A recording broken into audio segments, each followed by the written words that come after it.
Граѓаните со празни џебови, а банките со полни буџети. Додека населението мака мачи како секој месец да ги плати ратите за кредитите кон банките, тие како никогаш досега со екстра профити. Ниту пандемијата, ниту инфлацијата, ниту енергетската криза не удри врз најголемите банки во земјава. Трите најголеми, Комерцијална, Стопанска банка и НЛБ, ги зголемија своите добивки пред одоночување на вкупно 70 милиони евра и тоа само во првите 6 месеци од годинава. Тоа е за дури 20 милиони евра повеќе споредено со направениот профит за цела ланска година. Комерцијална банка имала најголема актива, но помала добивка пред одоночување споредено со Стопанска и НЛБ.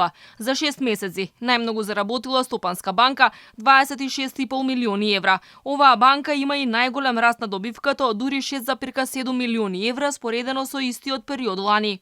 На второ место според добивката се наоѓа НЛБ со 25 милиони евра или речиси 5 милиони повеќе од ланското полугодие. На трето место е Комерцијална банка со добивка од 18,4 милиони евра или зголемување од 5 милиони евра. Не се само банките оние кои се обидуваат да заработат врз грбот на населението. Во најголемиот тек на корона кризата приватните лаборатории направија куп пари од тестови за COVID-19. За ПСР тест 2500 денари, за крвна слика со ДДИМЕР и ЦРП 1500, за антитела 1200 денари. Истиот тренд продолжи и во 2022-та.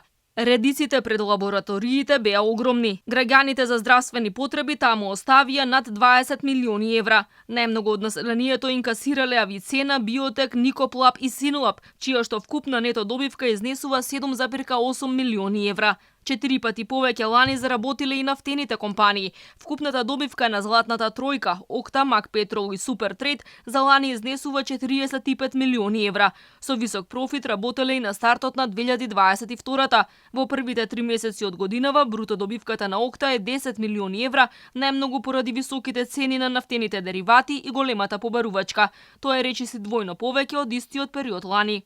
Додека банките, лабораториите и нафтените компании книжат добивки до плафон, вкупните трошоци на граѓаните растат од ден на ден. Последните податоци се за инфлација од 14,5% во јуни, додека сите очекуваат таа да достигне 20% до крајот на годинава.